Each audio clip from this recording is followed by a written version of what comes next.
the door. Welcome to the Vermont Dog Trainer Show, your common sense, down-to-earth advisor on all things dog training. Here's your host, Ian Grant. Diane, so start us off. So I pulled her off the Prozac this morning.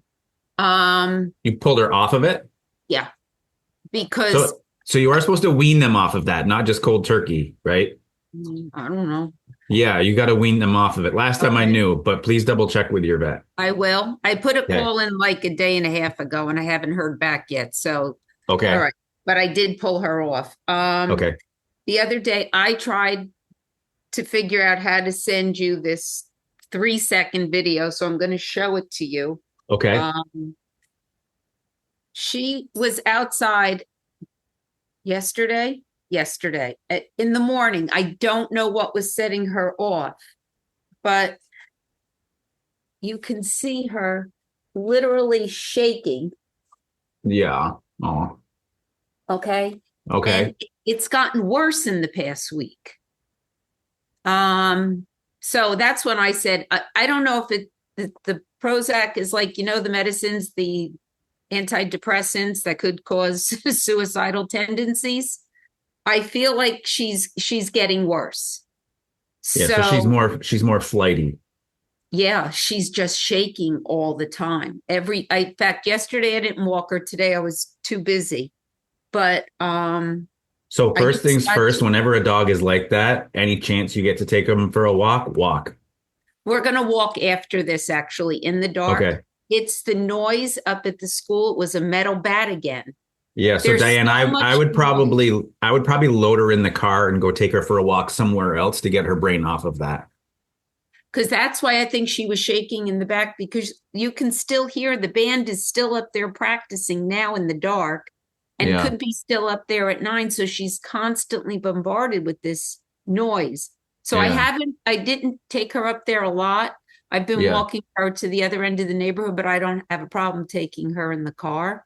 Yeah. But it's getting to the point where I have so much going on I have a 90-year-old mother that I'm getting Medicaid for. So I'm working with that circus.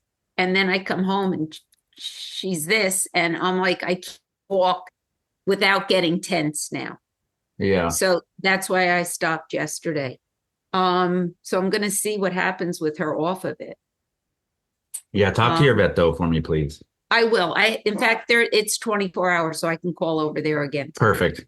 Yeah. Perfect. But the can works, but anything else besides just take her out of here. I mean, right now she's in the house. She's playing right behind me. Okay, good.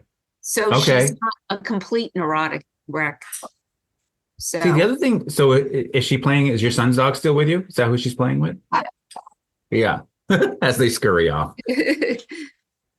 Yeah. So you know what something that you can mess around with too, Diane, is that if they're in the midst of playing, take her, walk her outside for 5 seconds, bring her back in and see if they start playing again. Okay. So what's happening is you're getting her into a really good state of mind, really happy-go-lucky. And then you're bringing her outside where she's a little nervous. And then you bring her back inside and hopefully they'll start playing again. Okay. So you can give it, 6-7 minutes, take her outside again, and then bring her back in and hopefully they start playing again. So the play actually helps release some of that stress of what was going on out there. So I'm not saying that's a solution by any means. No, but I need to bring whatever level is up here. I need to bring the anxiety down. Yeah. And see, that's where I feel like sometimes having a dog in a really happy-go-lucky state is the right time to introduce them to something that makes them a little nervous and make it just so it's like it's a blip on the radar. So you're like 5 seconds outside.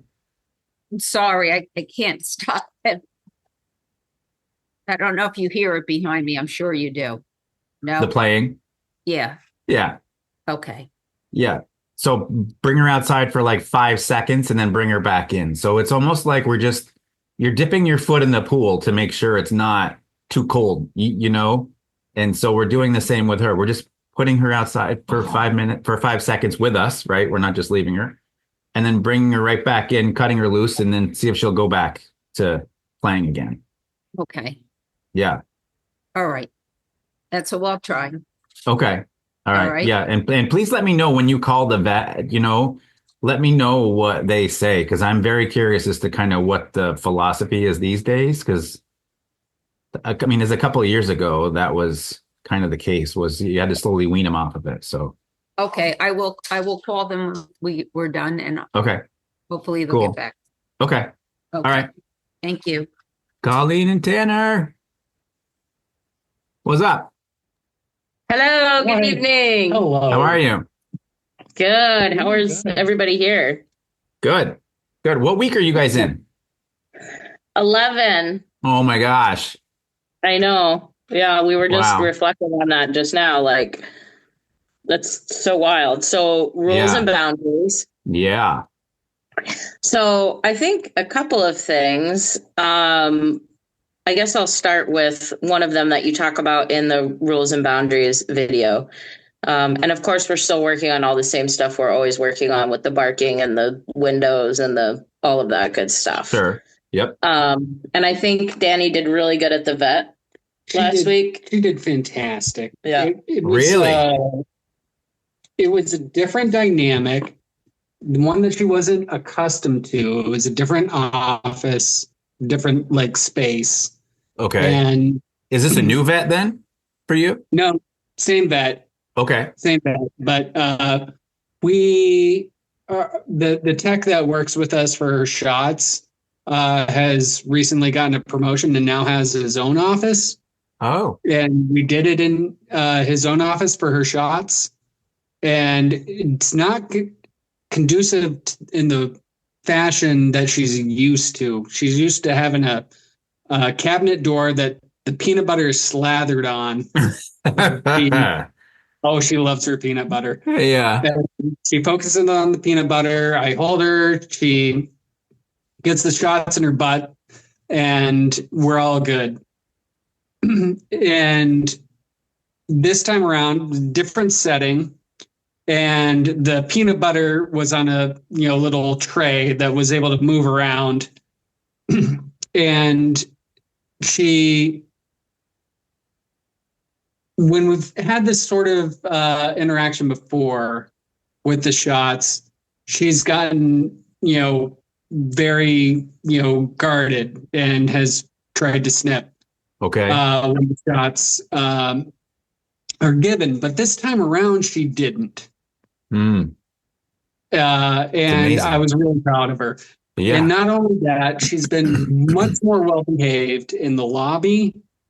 And I think a lot of that has to do with the slip leash and her just getting more accustomed to the whole thing. Yeah. So the whole dynamic of the goalpost shifting, so to speak, in terms of the routine. Yep. I'm long story short, I'm very proud of her. Good. I think she did great with the vet recently. That's great. And you had her on the slip leash in there? Yep. And that's also been a difference since we've started this whole program. Yeah. We ditched the harness, and actually I can't remember the last time I put her harness on her. Wow. Nice. And it's really good stuff. And Cool. she usually went, my understanding too, at this last visit, because I don't go because I make everything worse. But just true, I can recognize that. Is that she'll demand bark for the peanut butter. Like, she knows she's going into the room, she's going to get the peanut butter and get a shot in her butt, and she'll demand bark. But the last time she just kind of whimpered a little bit, but didn't totally demand bark. There was less demand barking. Yeah. Huh? Wow. So completely different vibe then. Yeah. And I don't know if the change in the setting, fostered that. And next time around. Yeah, I think there's definitely value in it. But the cool part is that you were able to accomplish what you wanted to accomplish in that new setting. Right. So the goal is next time that you go, just make sure that everything is still crystal clear to her as far as what her what your expectations of her are. Do you know what I mean? Because that's when we start to let things kind of like slide. You're like, oh, she's Right. doing great. Oh, yeah, you can go ahead and pull me over to the vet tech. No, like it's all those little nuances that tend to change things. So new environment always has something to do with it. Somebody new handling can have something to do with it. Um, you know, 10 and a half weeks of training can have something to do with it, with the slip leash and stuff. So there's all that can add up to it without a doubt. Yeah, I think a lot of it has to do with the 10 months of training. And that she is getting the picture. Yeah. So to speak. Good. Yeah, because she's been doing these shots for over a year now for her arthritis. Yeah. Yeah. Yeah. How often does she have to get them? Once a month. Okay. All right. So good. So you got 30 days to, you don't have to wait another year to see if it'll still stick. No, this is a every month probably for the rest of her life. Yeah. So do they give the shot while she's licking the peanut butter? Yeah. Correct. And then after the shot's over, do they let her just keep licking or do you stop her at that point? She's usually done with the licking and then she's the vet tech's best friend. Okay. I would just make sure to reward her when it's over too, because a lot of times the reward at the same time as the behavior, they're like this. And then as soon as we don't need the behavior, everything just stops and drops off. So that makes sense. Yeah, just make sure there's still a reward after it's over with. It could be a celebration, could be petting, could be more peanut butter, it could be a treat. Just, on the up and up. That's all. Yep, exactly. Yep. Good. All right. I was going to ask a question, but I'll wait till the next time since that kind of update rolled around a little late. Okay. Yeah, we'll come back around. Kirsten, you ready? You're still muted.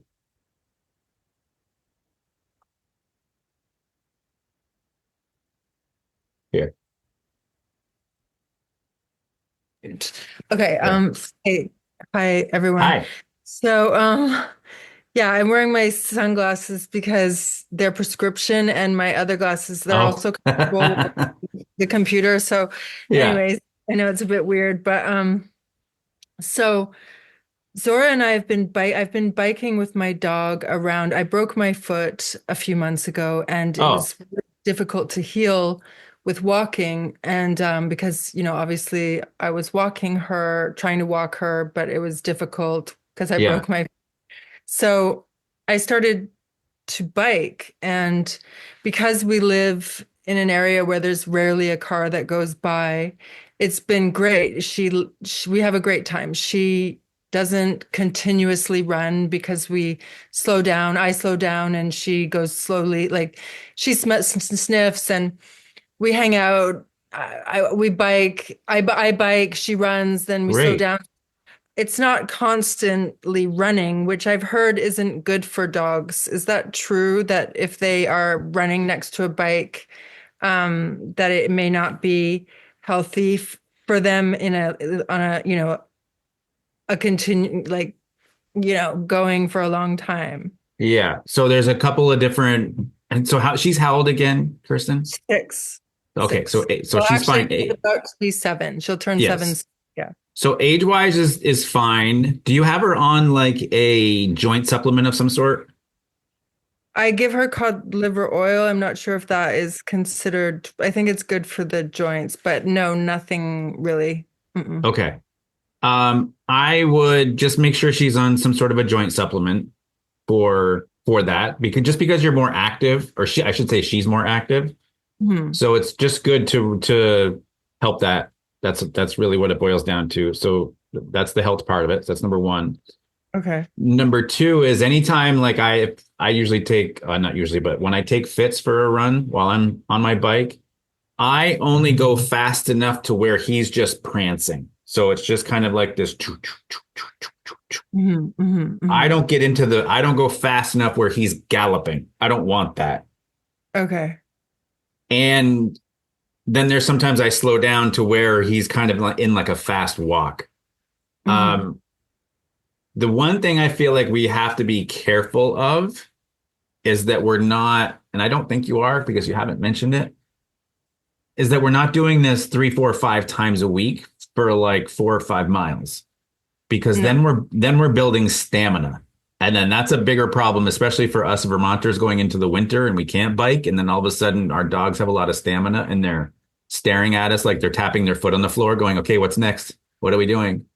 Uh-huh. Um, so to me, speed has something to do with it. Distance has something to do with it. Age, the joint supplement. So that's kind of what that comes down to. So how often are you doing it with her now? Like 3 times a day, but we're going for sort of 15-minute, 20-minute jaunts. And yeah, like in the morning, sometimes twice in the afternoon. But she's not galloping the whole way. Like Great. I go really slow. She's sniffing, then she waits for me. I wait for her. We just kind of Okay. take it slow. It's sort of Okay. Casual by the sounds. Yeah, casual. Okay. Then I think that's totally fine. The other part of this too, and there's a benefit to this, is I feel like when we're on a bike and we're in that speed of like making the dog either fast walk or almost prance, Yeah. we tend to have a better sense of intention, like us, our energy wise, because we do have this, like, we're going. If we go too slow on a bike, we fall over, there's hesitation, there's balance, all that, right?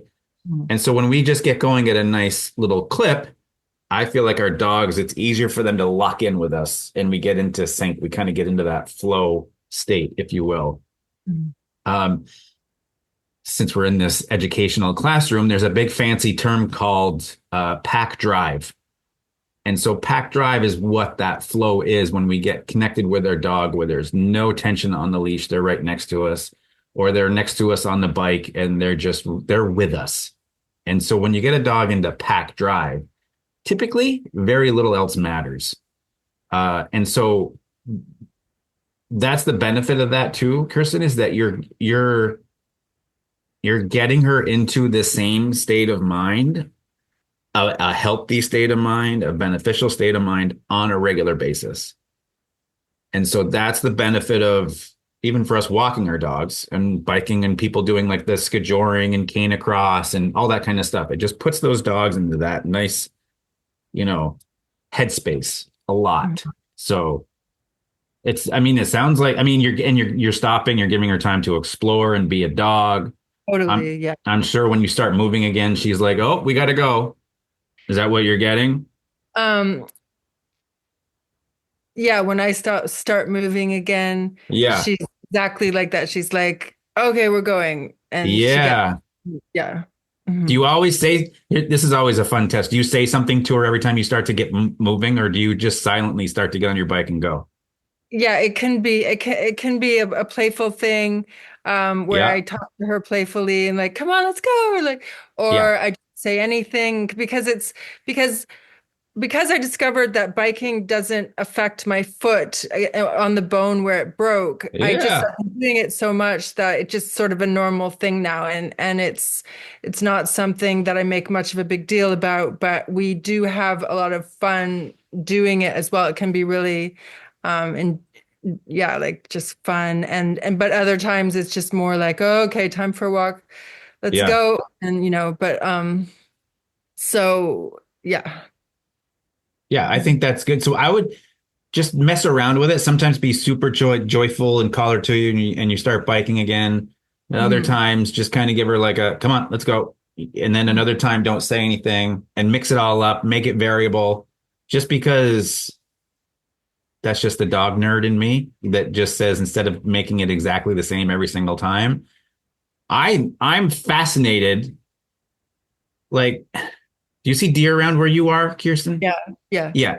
I'm fascinated when I see a mother deer and a little one, and the mother just starts walking away. There's no call to the little one that says, hey, come with me. That's always fascinating to me, that, the little one obviously is for safety and security, but for us, it's also, hey, Zora wants to be a part of being with you. So she's not going to stay behind. And that's just the animal part that the psychology of it just fascinates me. It's just such an intuitive thing for them, you know? Yeah. Yeah. So, no, I think you're doing fine with it. I think you just keep at it. Maybe come up with a game plan of what you're going to do when the road's snowy and that kind of thing. I mean, obviously, probably your foot will be better by then, but yeah. Okay, yeah. cool. Yeah. Sound good? Sounds good. Yeah. Cool. All right. When we'll come back around. Yana, you free?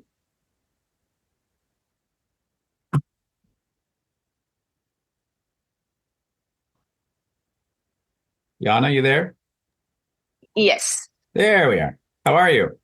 Good. How are you? Good, thanks. What week are you on?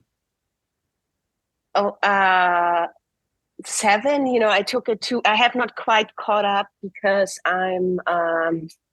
You were away. I was on. Yes. Yeah. Okay, that's right. So fill us in on how that went with the house sitter and all that kind of stuff. It went very well. Actually, he jumped on my neighbor's lap and gave her kisses. Wow. So, and no issues whatsoever with our other friend that watched him. They split the time. Yeah. So yeah, no issues. So which brings me to the question with I watched the invade or invite video. Yeah. So now, like this evening, my son got home and he jumped up on his lap, uninvited. And he's really like, he gets in your space. So since he just started doing that, should I correct it? Should I let him do it? I mean, because it was on your son. Because it was your son, you mean? Yeah, no, in general, because we noticed he's a lot more affectionate. Since you got back from being gone? Yeah. That's not surprising. Yeah. But, it's like with my neighbors also, if you don't call them, but now where he comes up to you happy and tries to invade your space, which is very invasive, do you want to correct it? Since he finally found the confidence. Yeah, so this is where we have to kind of like toe the edge a little bit to where we address the invasion of space. But so I would look at it this way. I always look at the intensity that goes along with the behavior. So there are some dogs that are super gentle about it. They look at you, they kind of put their paws just gently on your leg. So the way I'm going to address that is I'm probably not even going to say anything. I'm just going to kind of like take my leg and I just bend my knee towards the dog just enough to just get the dog down. Because we're not trying to crush a dog's spirit. We're not trying to kill their confidence. We're not trying to do any of that stuff. So this is actually the art form of knowing how you should address that, but still maintain the positivity of being near you and around you. Right? I feel like that's kind of what you're asking. Yeah. So for me, I just had a lesson with a client yesterday, and so the dog was jumping and grabbing the leash in its mouth. And so I told him this. I said, get the jumping down first. So just address the jumping. Don't worry about the chewing on the leash. And so when the dog was jumping, I just had her lift up on the leash, even though the leash was in the dog's mouth.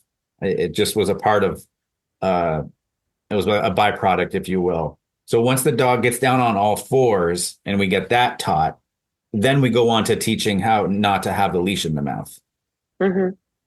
So it's dealing with that intensity. So in your situation, I just look at it and, if he's super hyper around you and jumping, okay, I work on the jumping, get that accomplished. And now I'm going to work on the intensity.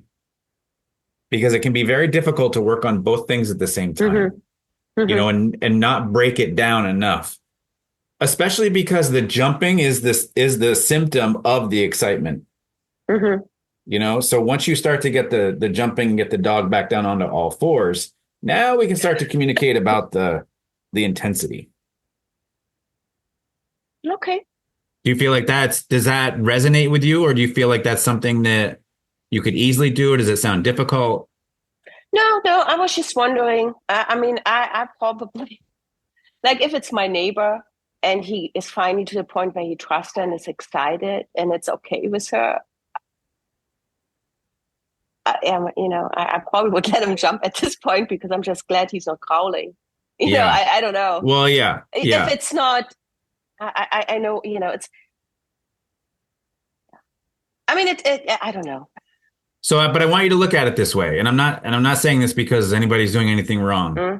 A dog moving forward towards somebody and growling is still a forward movement. Mm-hmm. A dog excited and happy to see somebody and jumping on them is still a forward movement. Mm-hmm. So we want a little bit more on the neutral side, but during a greeting, we appreciate, we want to see the dog happy, Mm-hmm. we all do. We're all dog owners. We want to see that happiness and that joyfulness. So I just work on that intensity. Mm-hmm. That's all. It sounds like that's more of kind of what you're asking about. There's like the intensity of it. Yeah. I mean, it's both. I mean, when you see your video, I mean, it's like, I mean, I don't know. It depends what you bothered by, right? You had it very, very, very strict, but I guess it was for purposes of the video. Absolutely. It's like really Absolutely. invite the dog, and you don't interact with the dog unless you call him over. Yes. And I don't think I'm ever going to be that dog owner, I don't think that would be me. Yeah. Yeah. And you're 100% correct. I had to make the video crystal clear for everybody to see. So it's very strict. But it's safe to say with the 6 of us here, we all have a different set of house rules, if you will. And that's okay. Because, if the dog is destroying the house, well, we should look at the house rules. But nobody here has expressed that.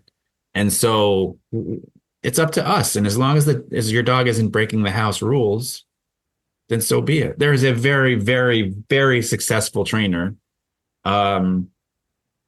And she has won all sorts of gold medal awards for her dogs and agility and everything. And she has said, I heard her on a podcast say one time, if you come over to my house, every single one of my dogs will jump on you.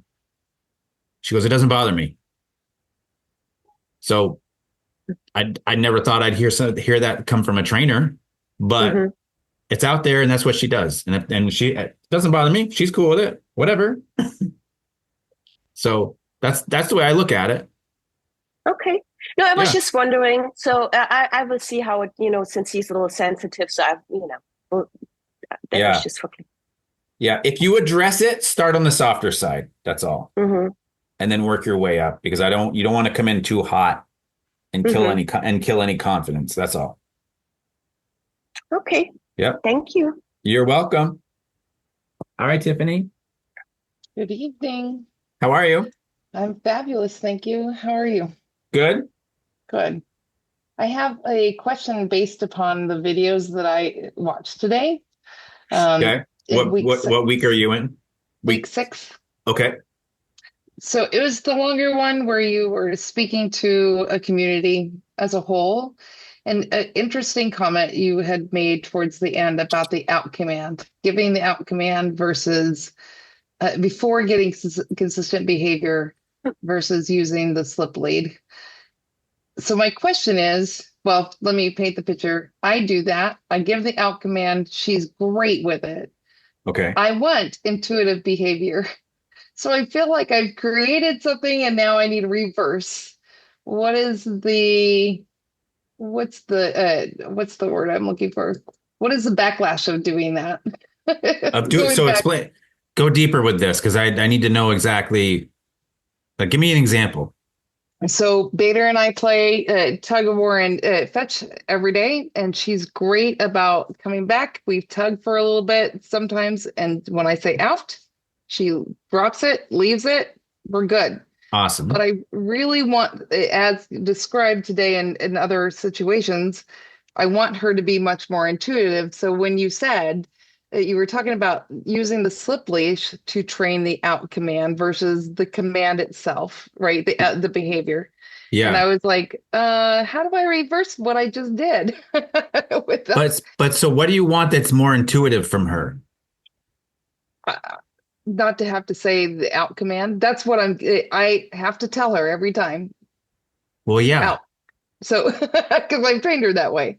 So is that, okay. So I so guess look, I will tell you this, there was one time I didn't ask for this from Fitz when I was doing all sorts of, there was one day a couple of years ago, I was in my facility and we were playing in the training room, having an absolute blast.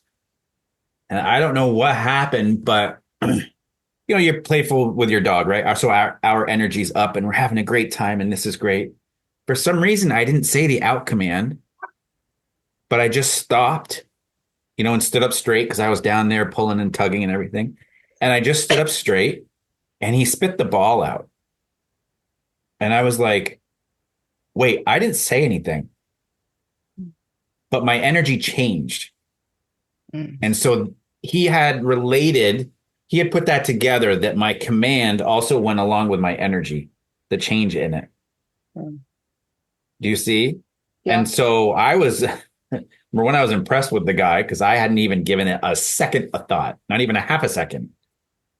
And there are times now, every once in a while, where we're playing, having a great time, and then I just shut off my energy completely. I stand tall, I look at him, and then he kind of looks, and then he just kind of spits it out, which is very cool to me. It's just, that's so just like the pack drive I was talking to Kirsten about, this is more of like a playful drive, but still is able to kind of be in that flow with me.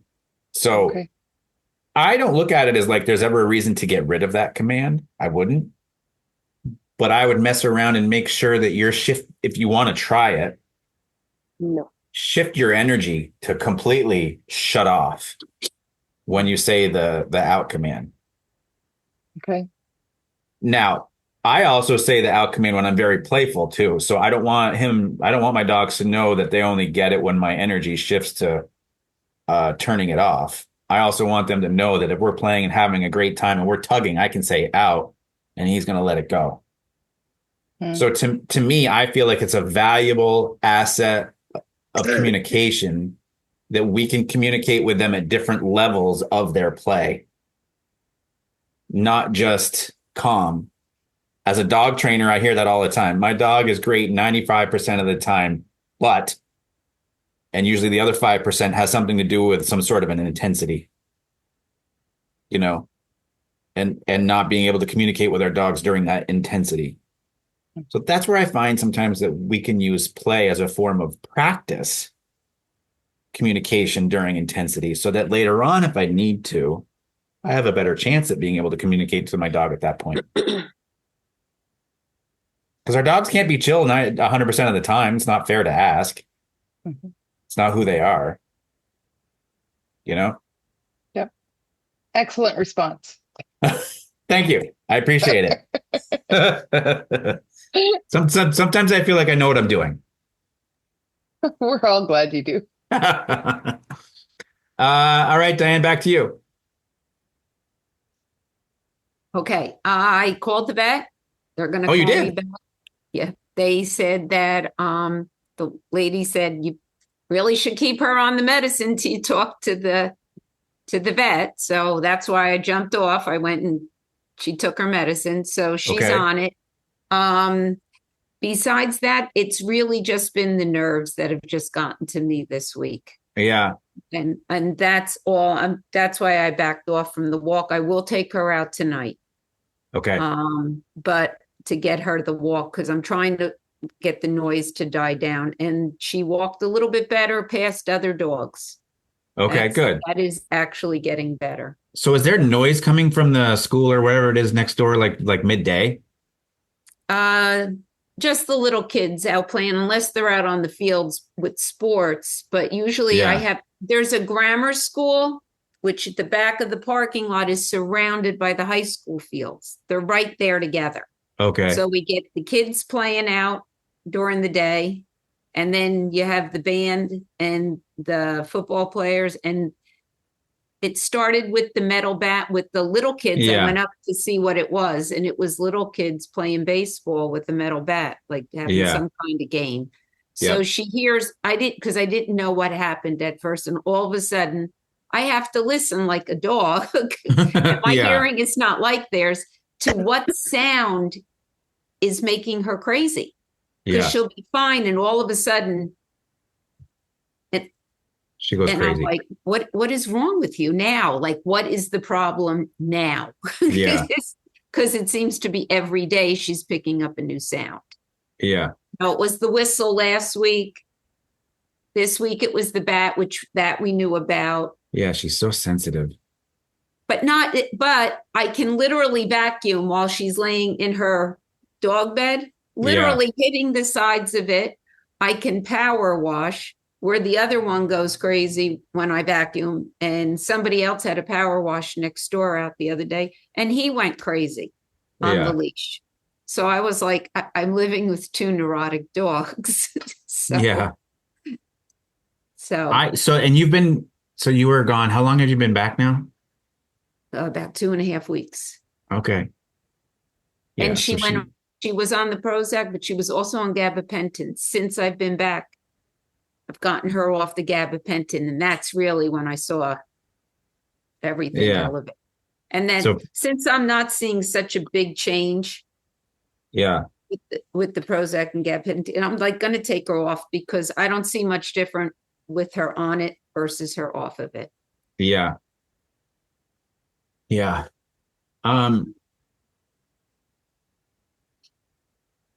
She's so ear sensitive, like I'd love to get her nose more involved, but the nose is always going. The nose is constantly going. Yeah, but it's going until she hears the noise, and then the nose stops working, right? Probably. Yeah. Yeah.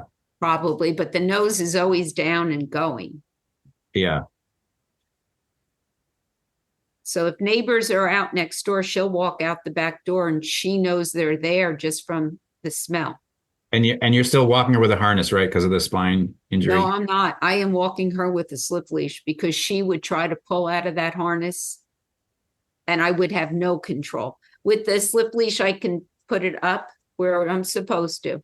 And then when she gets crazy pulling, I make her sit. Have you tried a thunder shirt for her?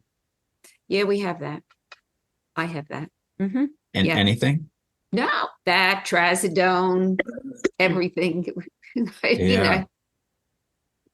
But maybe I'll put the thunder shirt on and take her for a walk tonight. Maybe I'll do that. That may not be a bad idea, just because it's something different for her to feel. Right. And that'll give her that cocoon feeling, and it's dark out. So see, she, like, minus her spine, she's a great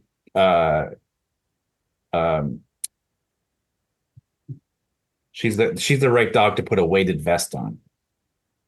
But we can't do that to her, right? Because it gives her something else to think about.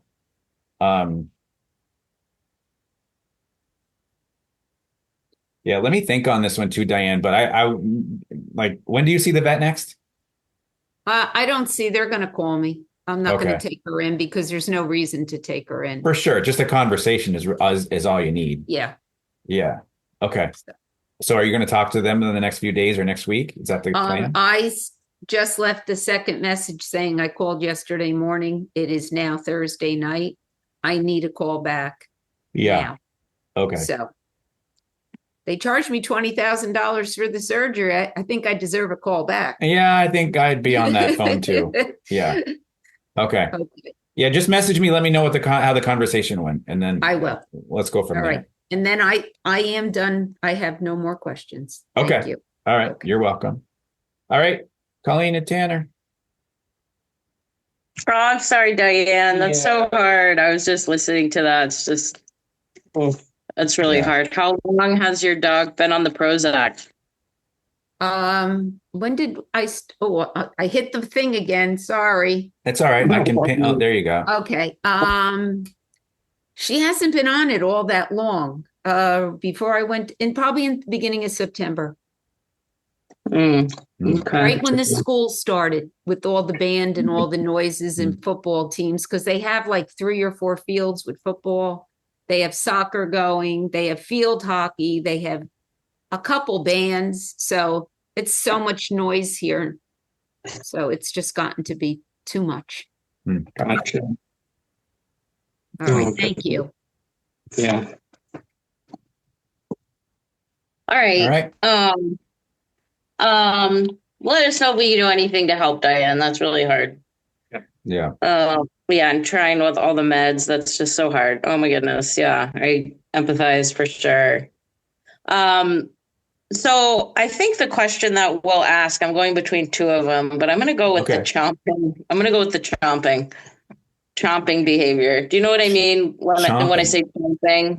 Like, so Danny, like when we are giving her dinner or breakfast when we're feeding her, she will look at us and chomp. Yeah. So we call it, you may hear dog trainers call it chewing gum. So is her jaw kind of vibrating, open and closed? It's almost like she's quiet barking. That's a good way to put it. Like she's barking, but nothing's coming out of her mouth. Like, okay, can you record that? Can you record that and post it in the group? Because that would be amazing.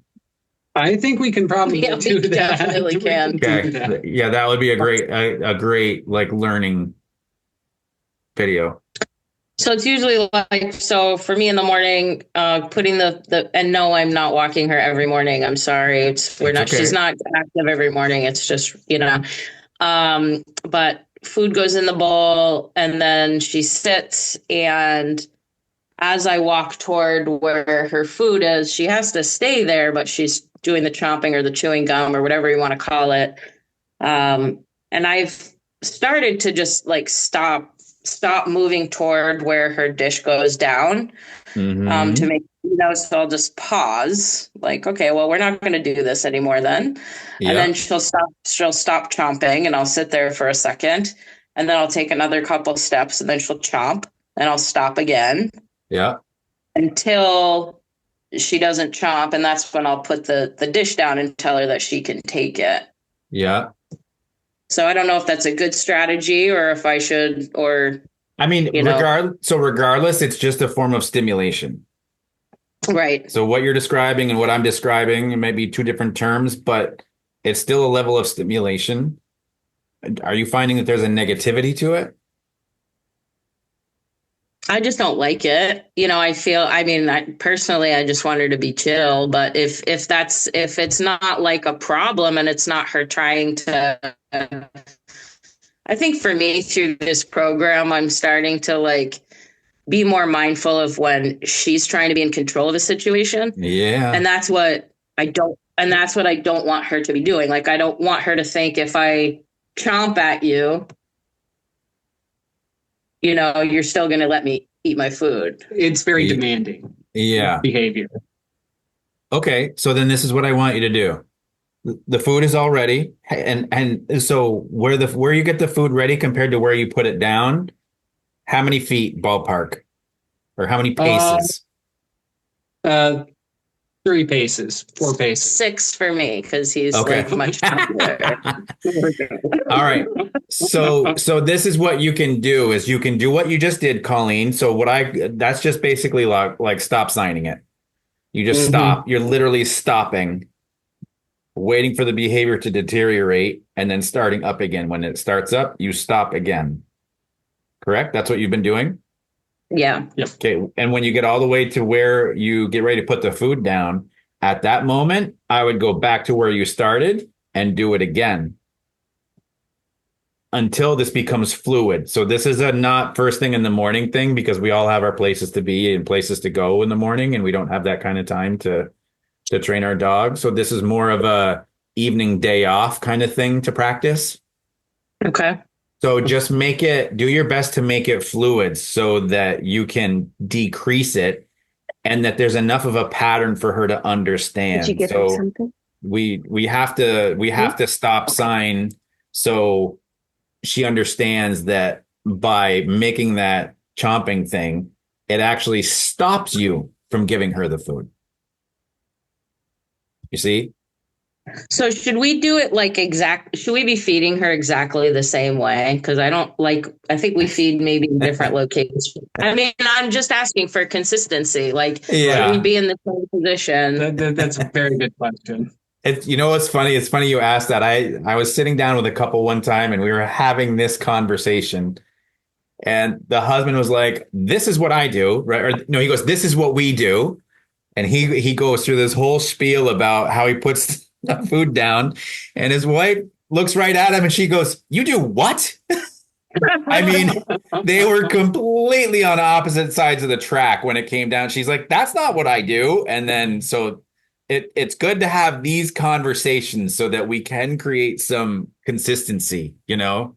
Now, what I would probably suggest for the two of you is you come up with something that you both agree on, a strategy that works on that. So for right now, I would just make sure that the food goes down in the same spot, it gets prepped in the same spot, and that you're working on the chomping thing the same way. That's all. I agree with that. Yeah, just keep that consistent.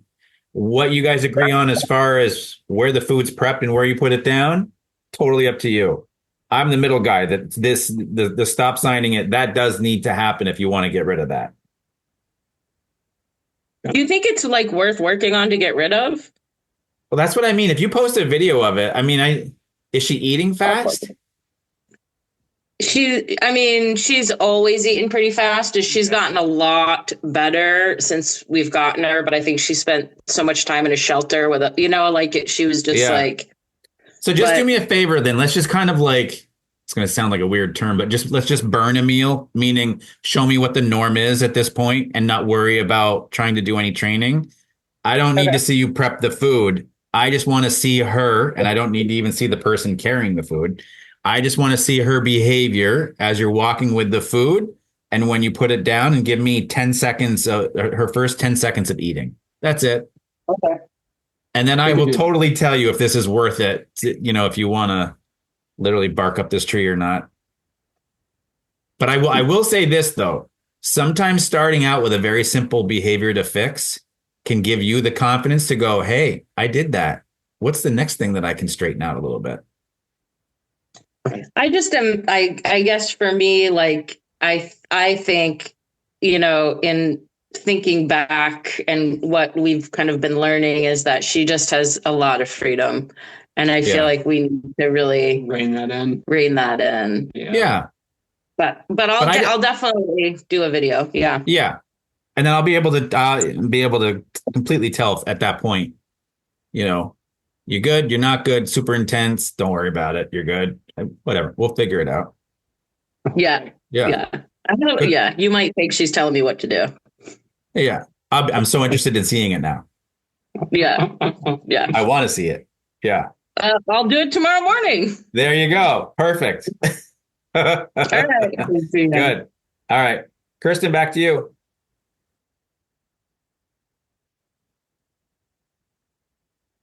You're still muted. So my neighbor's dog. So basically there are 3 different houses that my neighbors, they're a family and they live in 3 different houses they take, half the road basically. And their dogs are sometimes out.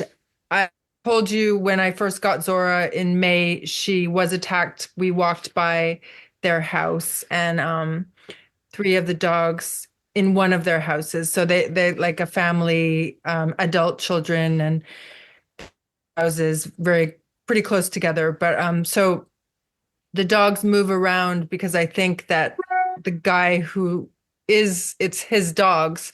If he goes away, his mom will take care of the dogs across the road or whatever. So the dogs sometimes will be at different locations. So you don't know necessarily where they might be coming from every time you go down the road. Yeah. And oh boy.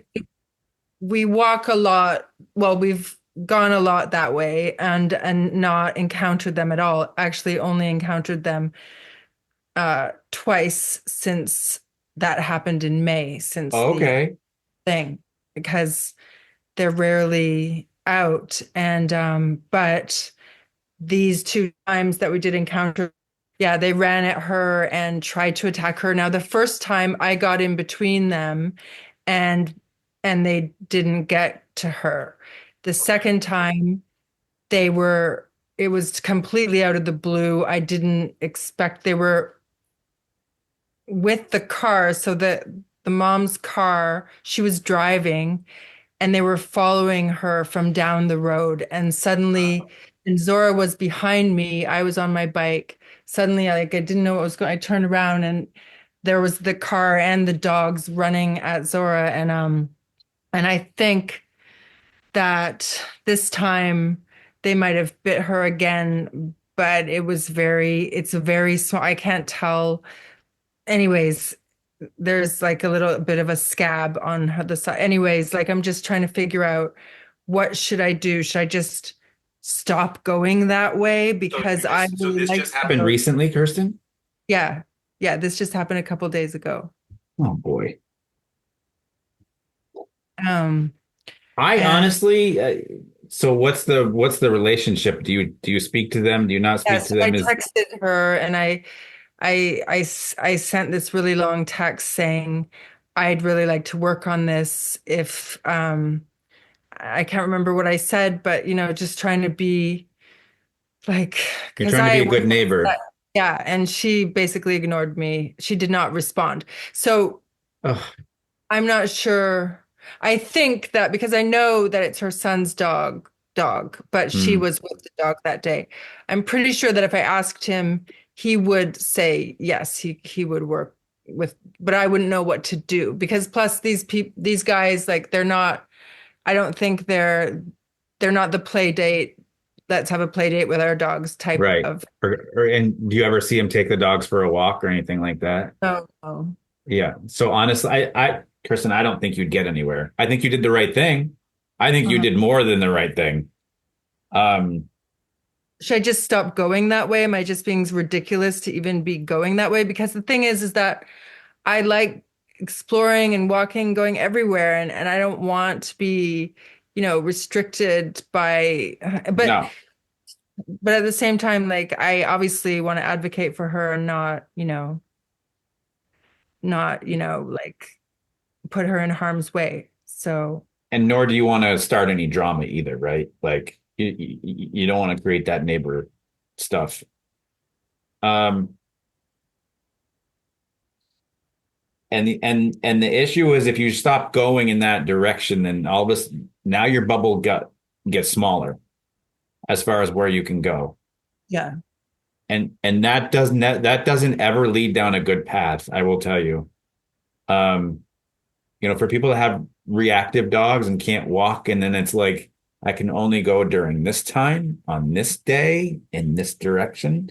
The bubble's gotten smaller and smaller and smaller. And then pretty soon the dog doesn't go anywhere, and it's just in the backyard the whole time, right? It just gets smaller, and it's brutal. It's like a vice grip. I mean, she's not going on their property, right? No.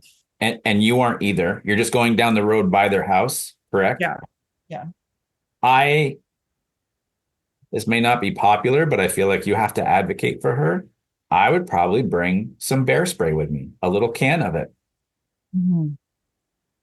And because you can keep it in your pocket while you ride your bike, you're not carrying anything clunky, and I've seen many of videos online of people, because their dog is reactive, or they have a reactive dog charging out of somebody's yard to come attack their dog, and they just a little spray, and that dog like does a 180 and it heads back up. Wow. So I know it wouldn't be popular. You've reached out. I mean, I don't think that they would be the kind of person that would call animal control and go, "Hey, she just pepper sprayed my dog," when you can be like, "Hey, I tried texting you because your dog bit mine. Like, what am I supposed to do?" Do you know what I mean? It's a touchy subject, but at the end of the day, you don't want your dog to keep getting nailed. That's all there is to it. And we want her to feel safe with you. We want our dogs to feel like they're in a bubble with us when we take them places. We keep them safe. We keep things out of their space that we don't want, or that they don't want in it. So, you're not going to carry a walking stick while you're trying to ride your bike. That's what I mean. You're not like, you need to be as hands-free as you possibly can. And I think that I think there is like a pet safe pepper spray even. I think if you looked on Amazon or something like that. Okay. It might take a little digging, but I'm pretty sure there's something like that. Okay. Yeah. I'm gonna do a quick little of course. Um spray. Yeah, there's all sorts of stuff. Yeah, there's stuff on Chewy, there's stuff on Amazon. Yeah. So I think you can get something for her without a problem. Okay. How do you feel when I say that though? Um,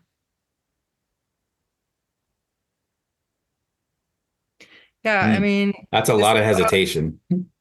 this dog is scary looking, um and I think that if I got in between them, I did get in between them and stopped that from happening, but this other time I wasn't close enough.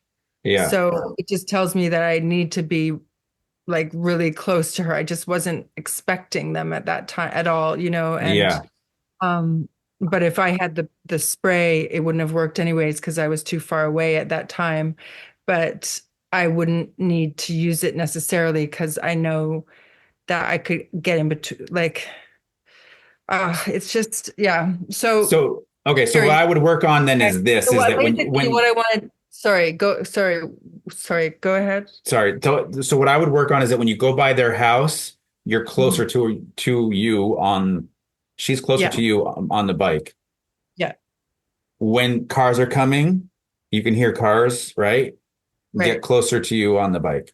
Yeah. Exactly. So to give you an idea, so what I do with my dogs is I've taught them a close command, meaning when we're walking and if I've got them off leash, I say close. I want them back into my vicinity for a certain amount of time. And then I Yeah. say, okay, and they can go back out. Yeah. Okay. Okay. Yeah. And That's so really. it sounds like that would be an ideal scenario for you to where you can say, close, come in here, go by the house. Okay, now you can go back out again. Or there's a car coming by. So at least that way we know that you are there in her vicinity and she's in your vicinity to help. And maybe that's the first layer of defense, if you will. And then if you've got the pepper spray, you're there. That's the second layer that if you need it, you have it. If you don't need it, you don't use it.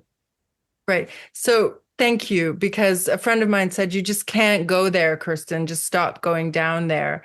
And I didn't want to hear that, but I thought he was right. But I think what you're saying is what I will work on and what I feel better about. So thanks. Yeah. So what I would do to now work on the close thing, go in the opposite direction and practice it there. Okay. Yeah. So you're not trying to practice it, during game time. You're doing it during the dress rehearsal. Exactly. Yeah. So you can get it regularly. Now, so is she food motivated with you at that time at all? Yeah. I mean, she responds well. If I give her a treat, that works. Okay. So, all right, so good. So this is the way this is going to work. You're actually going to give her a double reward. So let's say you're riding your bike down the road. She's 30 feet ahead of you, let's say. And you say, you come to a stop, you say, Zora, come here. So she turns on a dime. Hopefully she comes over to you. You give her a piece of food, big reward. That a girl, really appreciate it. The second reward is you sending her back out to where she was. So we want her to. The first time we met, you gave me this Yes. advice. I love this advice. It's so good. Yeah. Yeah, because that's an opportunity that can be very, very powerful for our dog. We don't consider the environment as a reward, and we should, because it's very useful and it's very motivating. Yeah. Look at how many dogs get excited to go for a walk. What's the reward? The environment. Yeah. That's why everybody has a hard time when I say make your dogs be calm. Make your dogs be calm before they go for a walk. Why? That's boring. Well, maybe boring, but they get to be rewarded outside. They get all sorts of stuff to sniff. Yeah. Feel better about that? Definitely. Yeah. Good. Good. Cool. Okay. All right. Yana, it's getting dark there.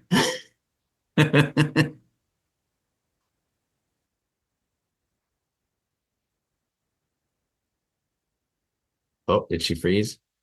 Can you guys see her? Is she moving or no? No.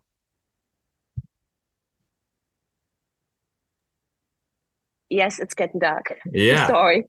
Well, I hit the wrong button. It's only been pitch black here for 2 hours, so. Well, just real quick, my problem is, you see me getting up. That's what I do all day long with these 4 dogs at the door. I'm their doorman, their opener. So, and it's one dog starts barking, and all of them start barking. Yesterday, I made them all sit, and then after they kept quiet and stay in a sit position, I let them go out the door. Okay. So what would be how would you address it? How would I address what? What do you want? What do you want to have happen, Jan? I just don't, this is like 100 times a day, and it's excessive barking. I mean, it's like they come through the glass door. So I just do what they want and open the door, close the door, open the door, close the door. So they're bored. Could be. Yeah. Or they see something in the backyard. Yeah.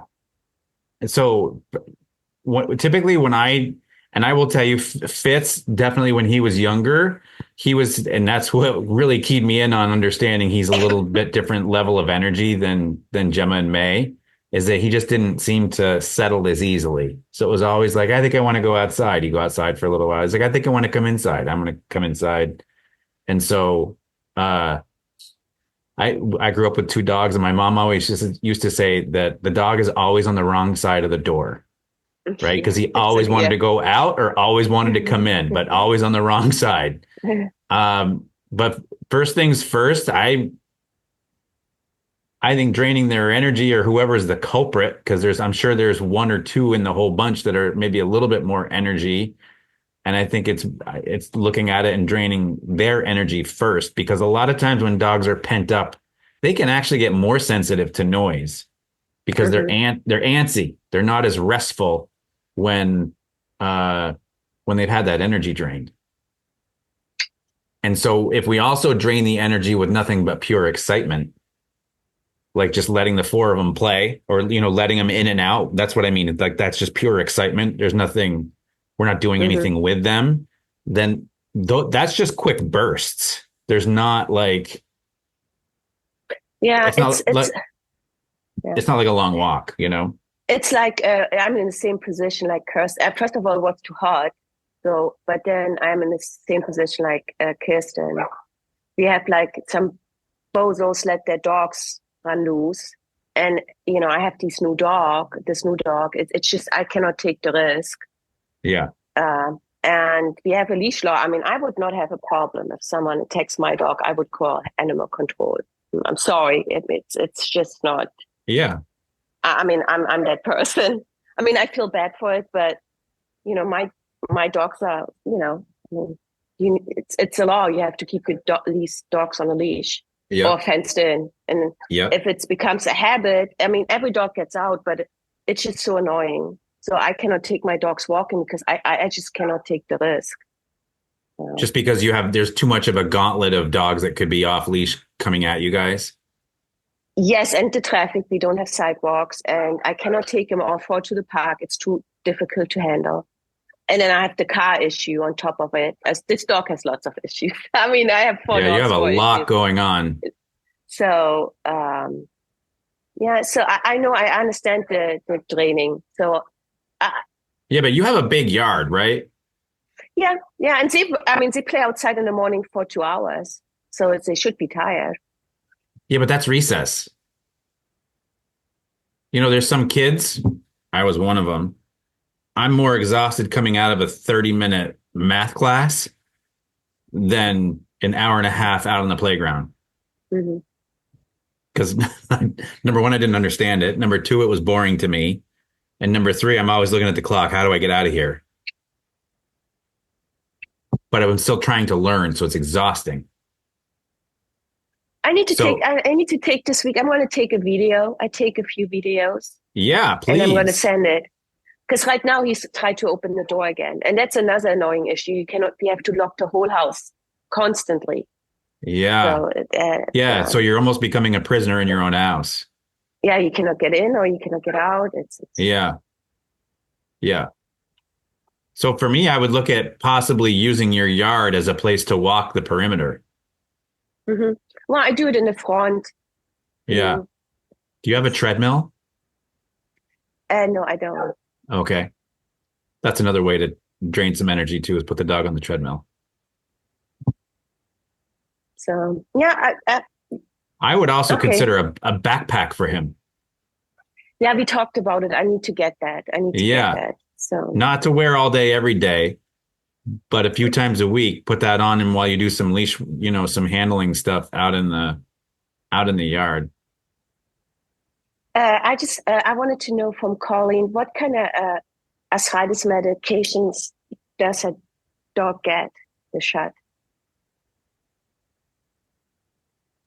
She gets Librela and Librela and Adequan.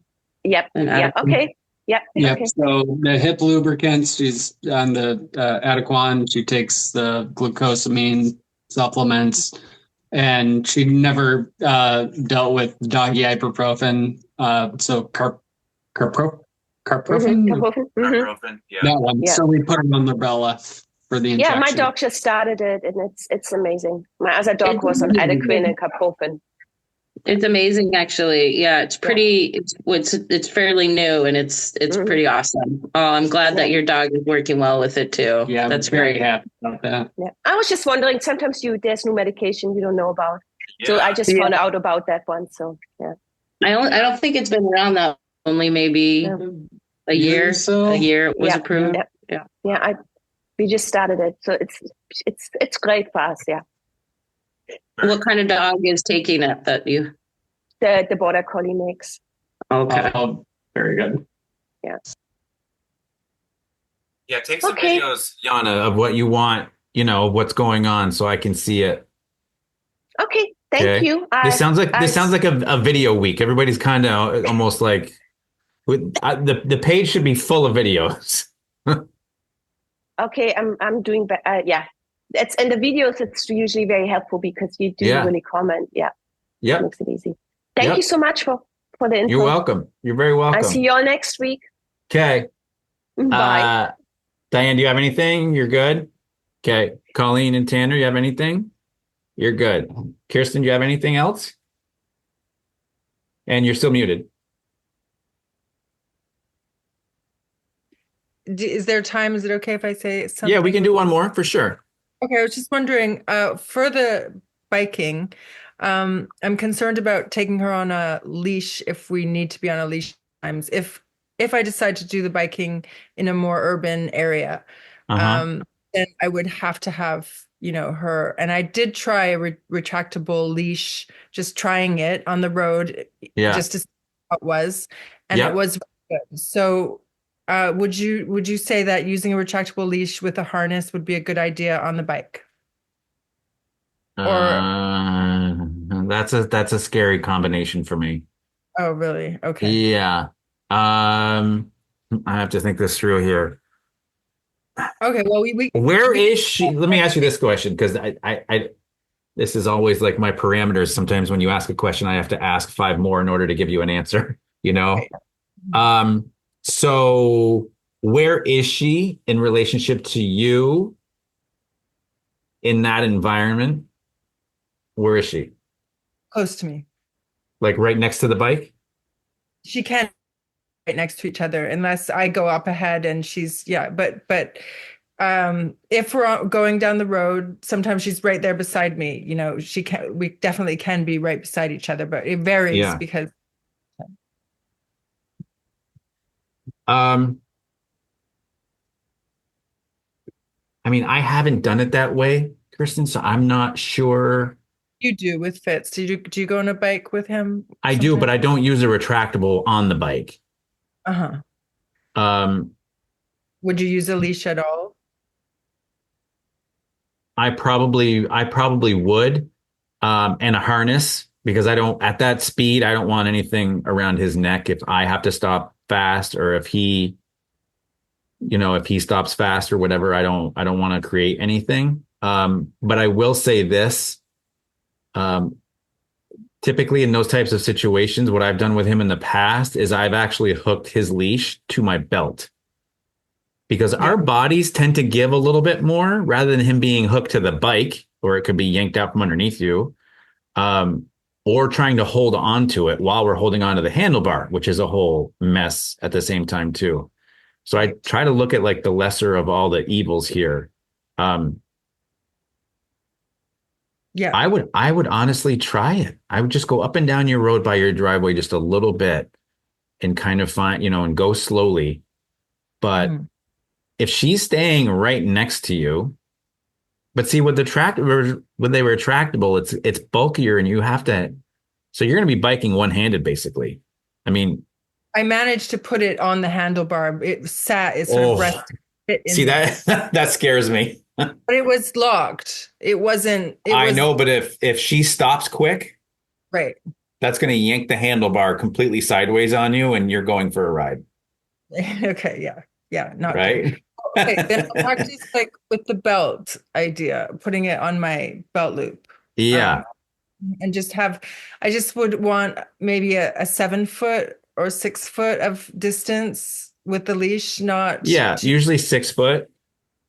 So I have a jogging belt that I use that I can just hook a carabiner on, and then the leash hooks to the carabiner, and I'm hands free. Right. Yeah. Okay. And that might be something that you could just practice walking to start with, so you kind of get a feel for it. That's probably what I would suggest. I'll look into that. Thanks. Yeah. Well, listen, baby. You can keep your pedigree family. This rescue dog is through with you.